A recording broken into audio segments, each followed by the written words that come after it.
자, 믿음의 동역자 여러분, 어느덧 또 수요일이 되고요. 또 한 주가 이렇게 훌쩍 지나가게 됩니다. 자, 우리 중에 이 염려라는 이 그물에 걸려들지 않을 사람이 없죠. 현대는 저마다 이 염려라고 하는 이 독소가 내뿜는 그런 아주 치명적인 독에 시달리며 우리는 살아갑니다. 문명이 발달하면 발달할수록 편리함이 더해가면 더해갈수록 우리에게 염려가 없어질 것 같잖아요. 그런데 우리의 문명이 발달되고 내 손에 무언가 더 쥐는 만큼 더 염려의 비중은 커져요. 염려가 남기는 그 상처는 더욱더 깊죠.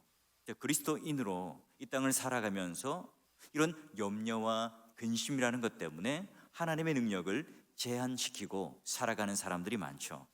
우리가 이 병든 영혼을 일으켜 세우는, 그리고 우리가 이 땅을 살아가면서 그 염려라고 하는 독소와 그 그물에 걸려들지 않고 하나님의 자유를 누리며 살아갈 수 있도록 예수님께서는 상상수훈 가운데 핵심적인 메시지로 오늘 본문을 주셨어요. 사실 이제 이 긴 본문을 다 여러분에게 주해하고 또 해석을 하고 나누자면 한 절 한 절 봐도 시간이 모자라요. 자, 그러면 오늘 우리가 좀 염려라는 것에 초점을 맞추고 우리가 이 코로나19 이 시기에 그러면 어떻게 우리가 그 염려를 잘 극복해내고 그리스도인으로서 승리할 수 있는, 이 염려가 아니라 하나님을 택하는, 마치 이 영적인 어떤 바이러스, 염려 바이러스가 걸렸을 때 하나님께 주시는 그 말씀의 백신이 무엇인지를 한번 보죠. 자, 여러분, 오늘 본문에 보면 염려라는 단어가 6번이나 등장해요. 그만큼 염려라고 하는 것은 우리 삶 가운데 밀접해요. 아주 가깝죠. 여러분, 비단 이 2000년 전에 예수님 시대 때만 염려가 있었습니까? 오늘날도 많은 염려가 있어요. 게다가 수천 년 전에 여러분 구약의 시대 때도 보면 수많은 염려들이 성경의 이야기에 등장합니다. 자, 그렇다면 수많은 세월을 지내오면서 역사 속에 이 염려라고 하는 암초, 이 잡초는요, 이 쓴뿌리는 없어지지가 않아요. 마치 뽑으면 또 나고 제거하면 또 생기는 그런 들풀과도 같고 또 잡초과도 같아요. 그런데 여러분, 이 염려라고 하는 것은 우리는 너무나 잘 압니다. 불필요하다는 것을 너무나 잘 알죠. 그래서요, 전혀 필요 없는 것임에도 불구하고 많은 사람들이 이 염려의 노예가 됩니다. 그래서 기쁨을 잃어버려요.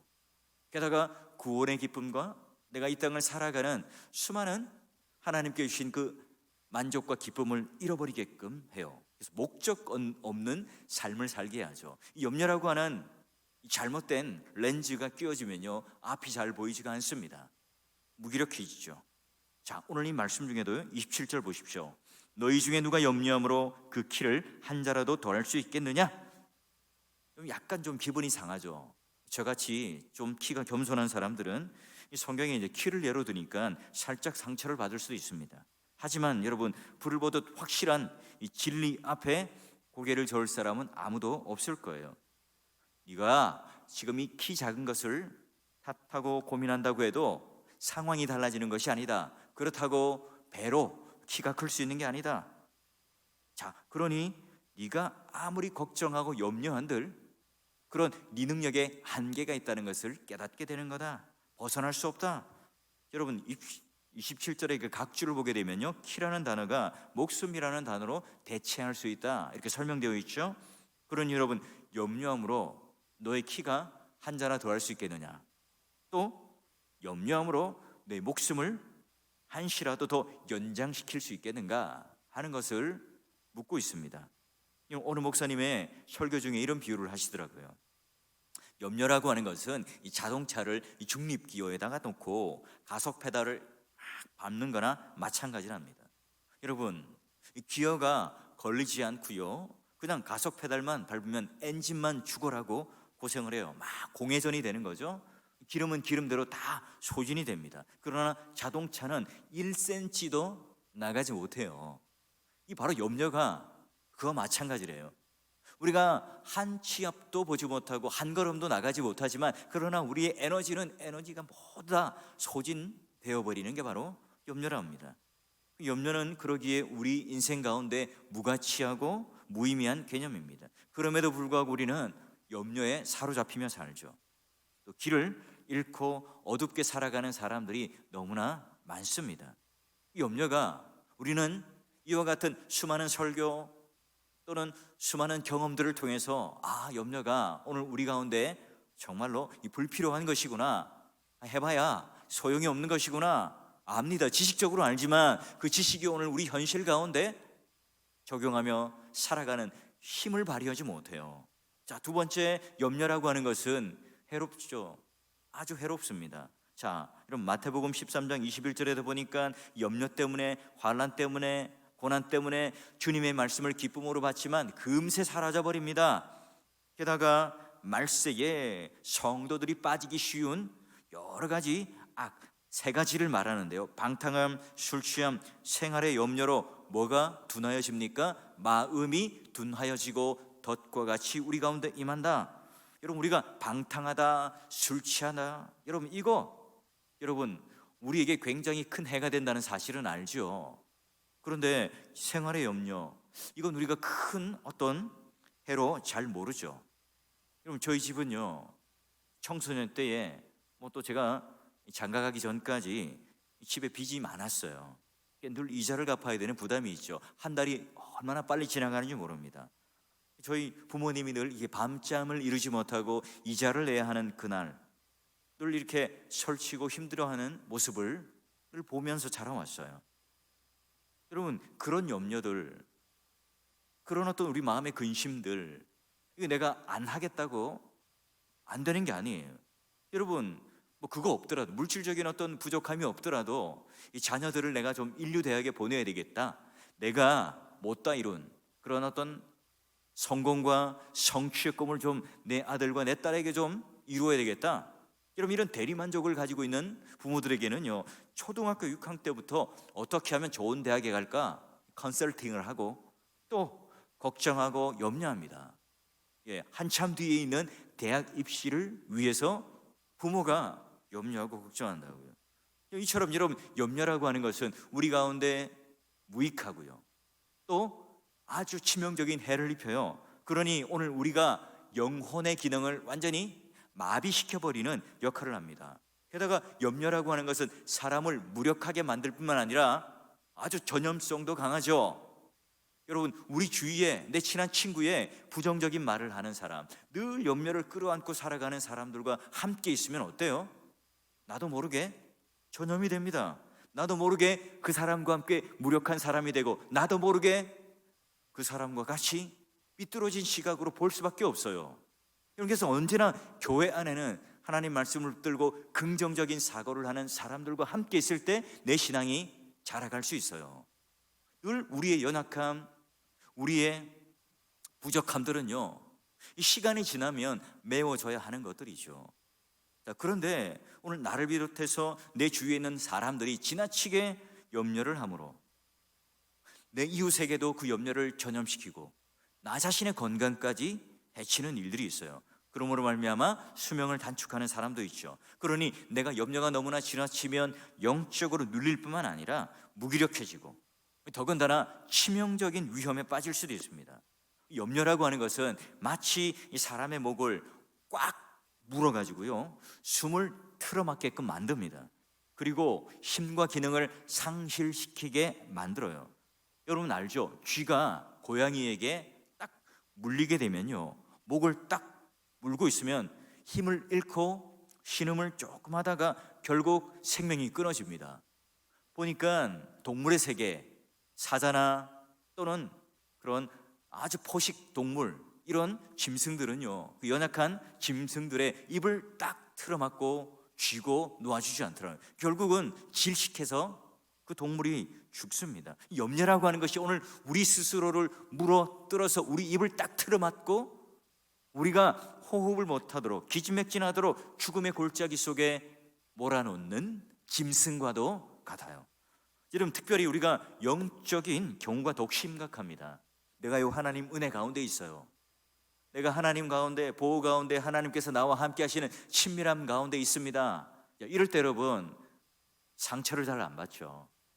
내가 하나님과 관계가 긴밀하고 연결이 되어 있고 은혜 가운데 있으면요, 내가 그 마음에 굉장히 이 부드럽고 탄력적인 생각들을 가지며 쓸데없는 염려, 또 자그마한 것에 대한 내 마음의 상처가 쉽사리 들어오지 않습니다. 그런데 여러분, 내가 이와 같이 하나님과의 관계가 끊어질 때, 또 자그마한 염려가 내 마음속에 싹 들 때, 내가 아무리 신앙 경력이 높습니다, 내가 교회 안에서 아무리 봉사를 많이 하고, 내가 교회 안에서 어떤 직분을 가졌더라도, 열심히 하더라도 이런 염려에 전전긍긍하다가 영적인 무기력증에 빠지고, 또한 그걸로 인하여 내 스스로를 망하게 만듭니다. 여러분, 그것보다 불쌍한 사람이 없지요.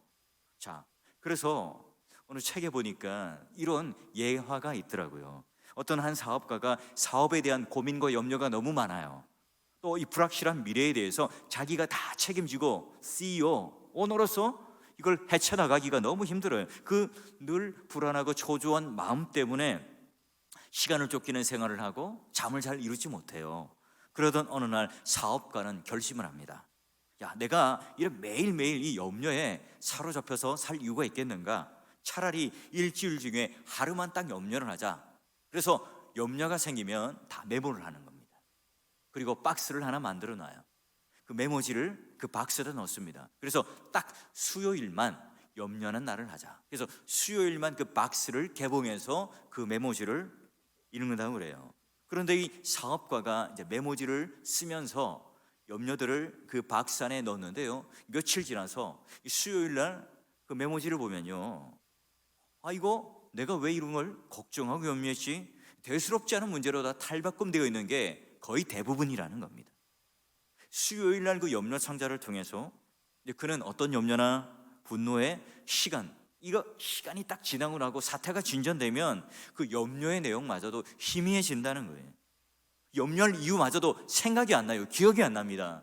그 결과는 내가 메모지를 적어놨는데 이게 내가 왜 염려하고 근심하고 걱정한 거지? 기억이 안 나는 거예요. 여러분, 한번 우리의 삶을, 내 경험을 비추어서 한번 반추를 해보십시오. 내가 그렇게 화를 내고, 내가 분을 내고, 내가 그 시시비비를 가리기 위해서 정의롭게 무언가를 했던 일들, 시간이 지나고 나면 정말 아무것도 아니에요. 내가 그때 왜 그런 염려를 했을까? 내가 왜 그때 그런 화를 냈을까? 내가 왜 그때 그렇게 분을 냈을까? 내가 왜 그렇게 그것을 가지고 옳다고 정의롭다고 이야기했을까? 여러분, 한번 생각해 보세요. 500년 전에 이 조선시대 때 그런 수많은 권력을 가지기 위해서 공작을 하고 음모를 하고 살인했던, 그래서 결국은 그 정권을 잡았던 수많은 사람들 어디 있습니까? 다 흙으로 가 있죠. 무덤이 어디 있는지도 잘 모릅니다. 여러분, 지금으로부터 그럼 500년 뒤에, 1000년 뒤에 우리 후손들이 우리들의 염려와 우리들의 걱정들에 대해서 기억하고 알아줄까요? 그렇지 않습니다. 여러분, 이런 염려가 오늘 우리가 시간이라고 하는 것을 좀 늘려보면 너무나 무익하고, 또는 너무나 오늘 우리 가운데 그 해로운 것에 대한 것들을 절실하게 알게 된다는 거예요. 대부분의 사람들, 근데 왜 우리가 필요 없는 염려를 많이 할까요? 물론 우리가 위험 요소가 있는 것은 그런 하나의 리스트를 만들고 또 대비를 하고, 또 목회 자체도 사고가 터지면 수습을 하는 것이 아니라 예방 목회를 하는 것이 옳은 일이겠죠. 자, 그런데 오늘 우리가 염려의 노예 상태로부터 벗어나지 못하는 그 까닭이 뭐냐 말이에요. 가장 근원적인 이유가 과연 무엇냐? 오늘 우리의 영혼의 치료자가 되시는 예수님께서 어떤 진단을 하십니까? 자, 말씀 볼까요? 마태복음 6장 24절 같이 한번 읽어봅시다. 시작. 한 사람이 두 주인을 섬기지 못할 것이니 혹 이를 미워하고 저를 사랑하거나 혹 이를 중히 여기고 저를 경히 여김이라. 너희가 하나님과 재물을 겸하여 섬기지 못하느니라. 아멘. 한 사람이 두 주인을 섬기지 못합니다. 섬긴다, 이 말에 주목을 해볼까요? 좀 이걸 사랑한다 라는 말로 표현해 볼까요? 자, 어떤 사람을 사랑합니다, 또 다른 사람을 사랑하는데, 여러분, 한꺼번에 그 두 사람에게 신경을 쓸 수 없죠. 덜 쓰는 게 인지상정입니다. 여러분, 요즘에 그 드라마, 그 인기 있는 게 바로 불륜 소재 아닙니까? 여러분, 이 두 대상을 같은 비중을 놓고 사랑할 수 있다, 여러분, 그걸 자신만만하게 생각하다가 결국은 다 파멸하고 말아요. 그럼 여기에 그러면 두 주인이 누구예요? 하나는 재물, 하나는 하나님이죠.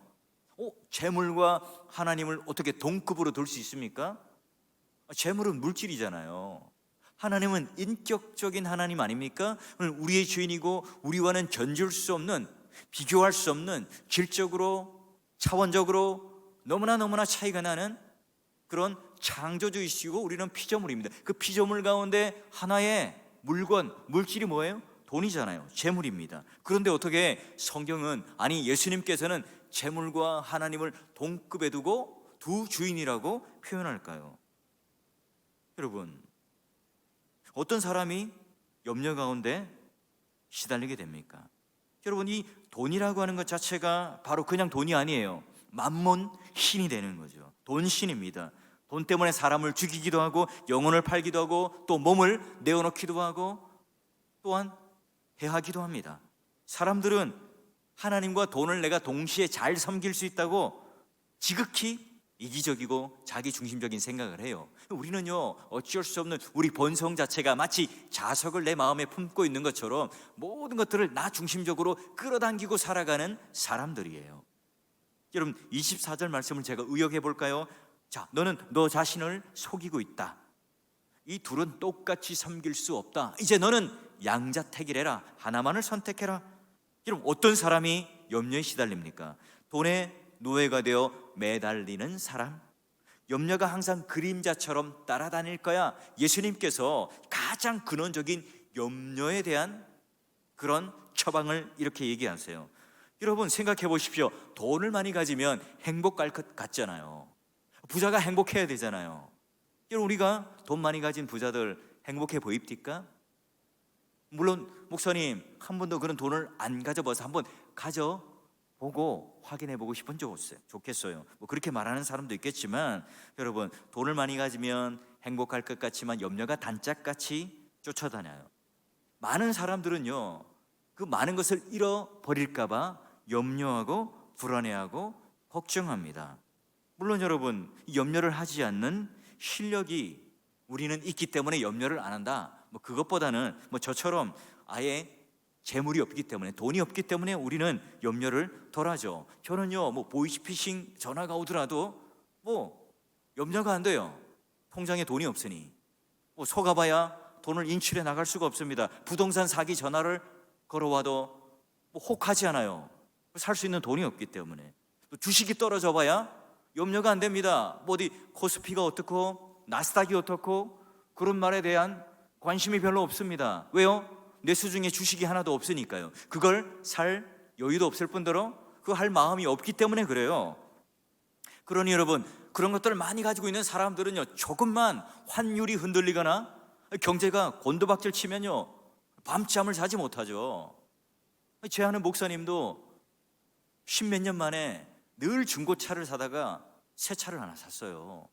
아파트에 대놨는데 이 아파트가 이 주차가 굉장히 좀 복잡한데 밤에 잠을 못 자요.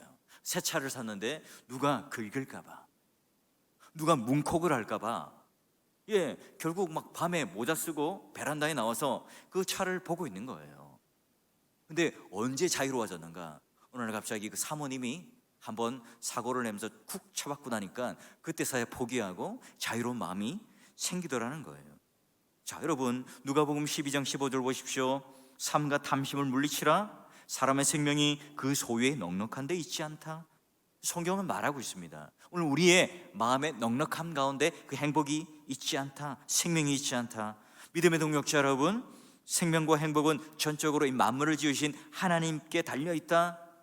그러나 여러분, 우리는 이 돈신, 이 자기의 하나님으로 섬기는 사람은 내 생명의 원천, 행복의 방향도 오로지 물질에 달려있다고 생각하는 사람들은 절대로 이 말에 동의하지 못해요. 자유롭지 못한 거죠. 잘못된 신앙 가운데 우리는 빠지게 됩니다. 이 잘못된 기독교는 바로 하나님조차 돈으로 환산하여서 기독교의 복을 물질로, 성공으로, 이 세상의 행복으로 바꾸어 놓는 그런 잘못된 기독교, 유사 종교도 있습니다.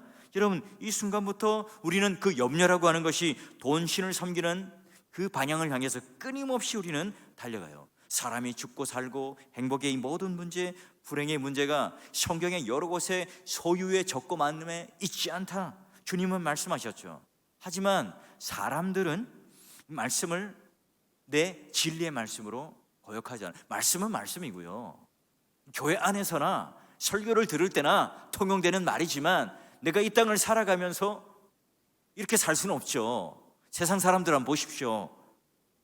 여러분, 그러다가 우리는 영적으로 황폐한 삶을 살며 염려의 종이 되며 신음하며 살아가요.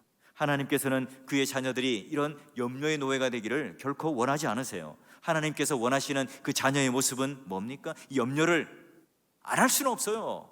찾아오는데요, 이 들풀의 잡초처럼 쑥쑥 올라와요. 쓴뿌리처럼 엉겅기처럼 자꾸 올라와요. 우리 마음의 정원에 솟구칩니다. 이러면 이때 믿음으로 염려를 다스리고 쑥쑥 뽑아서 그 염려로 해방된 사람이 되기를 원하시는 거예요.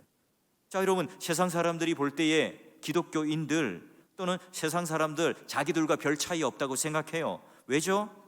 실제로는 굉장히 차이가 있잖아요.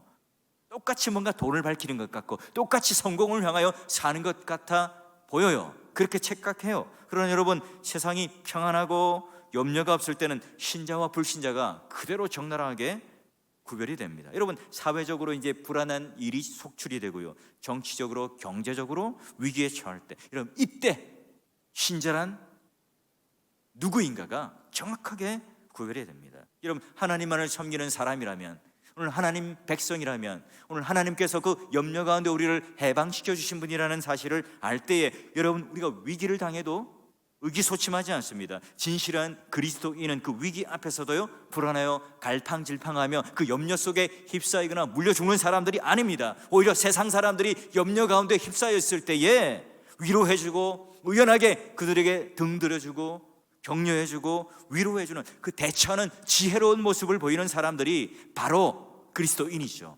믿음의 동역자 여러분, 오히려 이 위기 때 여러분이 염려에 해방된 사람으로 오히려 연약한 이웃들을 위로해주고 격려해주는 복된 인생이 되기를 주의 이름으로 축원합니다. 자, 여러분, 우리가 이제 이웃 교회와 함께 우리 4월 교회가 이 부활절 감사헌금 전액을 힘들어하는 이웃들, 상공인들을 위해서 사용하기 위해서 이제 온누리 상품권을 전량 구입할 거예요. 이런 상품권으로 이제 이웃에 있는 상인들을 위해서 우리가 물건을 팔아주고 그들이 이제 상생하는 기회를 갖게 됩니다. 우리가 이웃 사랑을 하는 구체적인 행동을 하려고 해요. 우리 교회라고 넉넉합니까? 여러분, 우리 교회라고 뭐 그런 것을 할 만큼 굉장히 넉넉한 교회입니까? 여러분, 그러나 우리가 이 염려를 이기는 것은 이 돈신을 어떻게 대하는가에 따라 달려 있습니다. 여러분, 지금 이런 때 교회가 어떻게 하고 있는가 세상 사람들이 주목하고 있습니다. 자그마한 실수, 자그마한 그 사람들의 상식에 벗어나는 일들을 할 때 얼마나 많은 지탄을 하는지 모릅니다. 댓글을 보면 차마 입에 담을 수 없는 악한 말들을 쏟아냅니다. 여러분, 눈에 불을 켜고 보고 있을 이때에 오히려 여러분, 이때가 우리에게 전도의 기회가 아니겠습니까? 이웃사랑의 실천이 되는 것 아니겠습니까? 오늘 우리가 가지고 있는 것들을, 우리의 염려로 붙들고 있어야 할 것들을 오히려 세상 사람들에게, 연약한 지체들에게 흘려보냄으로 말미암아 이 선한 영향력, 오늘 우리의 염려가 바뀌어서 그들과 함께 이 재물에 우리는 자유하는 자로 돈신에 매여 있는 자가 아니라 하나님 백성다운 넉넉함을 보여줄 수 있는 기회 아니겠습니까? 여러분, 우리가 한번 감사함으로 바로 내가 이 시간까지 건강함을 주시고 또 복된 인생을 보살펴 주신 그 하나님을 찬양하고 감사하는 그 행동이 또 구체적으로 이웃사랑으로 실천되어지고 전해진다는, 여러분, 그런 자부심을 가지시고 그런 믿음의 동기를 가지시고 한번 동참해 보십시오. 자, 오늘 이 말씀의 백미는 뭐냐? 바로 그러므로 25절 보시면 한 사람이 두 주인을 섬기지 못한다. 정확하게 하나님께서 오늘 우리 마음의 염려의 근원을 처방을 하시고, 그러므로 이제 우리에게 그 처방약을 주세요. 자, 너에게 이르노니 목숨을 위하여 무엇을 먹을까 마실까, 몸을 위하여 무엇을 입을까 염려하지 말라. 그리고 그 뒤에 쭉 뒤에 이 접속사 뒤에 이제 하나님께서 마지막 결론 끝에 먼저 그의 나라와 그의 의를 구하라 이렇게 결론을 내잖아요. 자, 여러분, 오늘 여기 말씀에 놀라운 진리가 숨겨져 있죠. 그 당시 이 말씀을 직접 받았던 사람들이 누굽니까? 1차적 청중이 누구예요? 그 상상 수훈 가운데 그 부흥회를 하면서 저자식강으로 예수님께 말씀을 듣고 있는 사람들이 누구예요? 이 제자들이죠. 자, 예수님은 바로 그들에게 하신 말씀, 사람이 두 주인을 섬기지 못한단다. 돈을 미워하지 않으면 사랑하는 것이지 하나님과 돈을 같이 섬길 수 없단다. 너희들은 나의 제자가 아니냐. 그러므로 이제 너희들은 그것에 너희 생명과 행복의 원천을 삼지 말고 바로 염려는 바로 너희 신분에 어울리지 않는 거야. 이렇게 이어져가요. 여러분, 예수님께서는 이 어울리지 않는 그러므로라고 하는 말을 쓰면서 이미 제자들 벌써 하나님의 자녀가 되었다는 사실로 묶어놓고 지금 그들에게 이야기합니다. 이걸 우리들에게도 똑같이 적용할 수 있죠. 그러므로 너희들 이제 예수를 믿고 하나님의 사랑을 덧입고 하나님 자녀가 되었고 양자가 되어서 하늘의 놀라운 것들을 상속받았기 때문에 나의 생명과 행복의 모든 원천이 다 하나님께 있다. 이제부터 나는 염려하지 않겠습니다. 여러분, 이런 신앙의 고백을 우리들에게 심어줍니다. 그 고백을 만들 수 있는 게 뭐예요? 그러므로입니다. 하나님은 하늘구름 저편 위에 막연하게 계신 분으로 있지 않죠. 여러분, 염려하지 않는 이 모든 뿌리가 이 세상에 있지 않고 하나님께 있기 때문에 하나님은 언제나 나와 가장 가까이 계시는 하나님, 바로 나 자신이 하나님 되시죠. 우리는 늘 하나님을 제안해요. 하나님은 무한하시고 끝없으시고 너그러우시고 인자하시고 사랑이 넘치는 그런 분이시지만 그런 분이 오늘 우리를 사랑하셔서 그런 신자는 굉장히 특별한 존재요, 귀한 존재죠. 왜 그렇죠? 사도 바울의 고백을 볼까요? 로마서 8장 32절, 자기 아들 아끼지 아니하고 우리 모든 사람을 위하여 내어주시니가 어찌 그 아들과 함께 모든 것을 우리에게 주시지 아니하겠느냐. 하나님은 우리에게 영원한 생명을 주시기 위하여 예수 그리스도를 아끼지 않고 주셨습니다. 우리를 살리기 위하여 독생자를 십자가 가운데 못 박아 우리 죄값을 치러내시고 다 속량하시고 다 이루시고 하나님 자녀가 되는 권세를 얻게 하셨죠. 이게 그냥 우리 지식 속에 머물러 있어요. 우리 그냥 한낱 마음의 감동 가운데 머물러 있죠. 이 권세를 세상 가운데 우리는 써먹지 못하고 누리지 못하고 살아가요. 바울은 어땠습니까? 충분히 다 쓰고 갔죠. 빌립보서 4장 19절 보십시오. 나의 하나님이 그리스도 예수 안에서 영광 가운데 그 풍성한 대로 너희 모든 쓸 것을 채우시리라. 우리 하나님이라고 말하지 않습니다. 나의 하나님이라고 말하죠. 험난한 인생을 살아오면서 매를 맞고 가난과 추위 속에 있었지만 그는 하나님께서 얼마나 나를 세밀하게 살피시고 내 염려 가운데 지켜주시고 또 염려 가운데 하나님께서는 지켜주시는지를 직접 체험한 사람의 입에서 나오는 고백이에요. 간증이죠. 우리는 우리 하나님의 사랑 너무나 풍성하고 그 능력과 지혜가 끝이 없다. 온 우주를 모든 것들을 다 창조하시고 모든 게 다 그분의 소유다. 우리가 하나님의 그 놀라운 주인 되심을 의지하고 섬기는 사람들에게는요, 풍성한 하나님께서 오늘 우리들에게 베푸시는 그 자비하심을 누리며 살아가는 사람들이죠. 우리 결핍된 사람들이 아니에요. 여러분, 이 하나님을 선택하기만 하면 염려로부터 해방될 수 있는 열쇠를 받아요. 그물을 걷어내죠. 모든 쓴뿌리와 이 잡초들을 믿음으로 우리는 뽑아낼 수 있습니다. 여러분, 이 세상에서 가장 부유한 분이 누구이신가? 세상의 만물을 지으신 분이 누구이신가? 우리의 생명과 우리의 모든 행복의 근원과 원천이 누구이신가? 우리는 누구인가? 그 하나님을 믿는 우리는 누구인가? 바로 하늘의 모든 부요를 상속해 하신 양자로 우리를 삼아 주셨다. 그 사실을 여러분 믿으십니까? 여러분, 이 땅에 있는 모든 것들은 마지막 날에 다 불살라 없어질 것들이시죠. 여러분이 입고 있는 옷, 여러분이 가지고 있는 소유하고 있는 여러 가지 것들, 귀하게 여기는 것들 다 여러분 시간이 조금만 지나가면 다 사라져 없을 것들입니다. 마지막 날에 하나님께서 불심판을 하는 가운데 모든 것들이 체질이 뜨거워져 다 사라질 거라 말씀하셨죠. 여러분, 그 전에 내가 먼저 흙으로 돌아갈 수 있어요. 내가 아무리 발버둥 쳐도 내가 영원히 소유할 수 있는 게 있고 영원히 가질 수 있는 게 있고 못할 게 있는 거지요. 우리는 그걸 붙들고 지금 염려하는 겁니다. 그걸 붙들고 우리는 씨름하고 있어요. 허상을 붙들고 우리는 걱정한단 말이죠. 그러면 우리가 그러므로라고 하나님 백성된, 하나님 사람된, 신자가 된 사람들이 염려 대신 해야 될 게 뭘까요? 자, 먼저 우리는 하나님이 오늘 이 세상의 만물보다 우리를 어떻게 여기시는가, 그걸 알아야 되겠죠. 하나님만을 내 행복의 원천 근원으로 믿는 자에게는 확고한 지식을 갖게끔 예수님께서는요, 실물 교육으로 굉장히 쉽게 오늘 우리들에게 이야기합니다. 예수님은 명설교자이죠. 자, 보십시오. 26절과 28절, 공중의 새를 보라, 들의 백합화를 보라. 어떻게 먹이고 자라게 하는가? 창조주 하나님께서 그 생명을 책임지고 기르신다는 겁니다. 이 고난주간 새벽 기도를 마치고 이제 제 아내와 함께 이제 집으로 가기 위해서 교회 앞마당을 딱 지나가면요, 참새떼들이 이 복사꽃 있는 담벼락에 옹기종기 모여서 막 노래를 불러요. 그리고 이 복사꽃을 보면, 겨울에 보면 아, 이 나무는 죽었구나, 이렇게 생각이 돼요.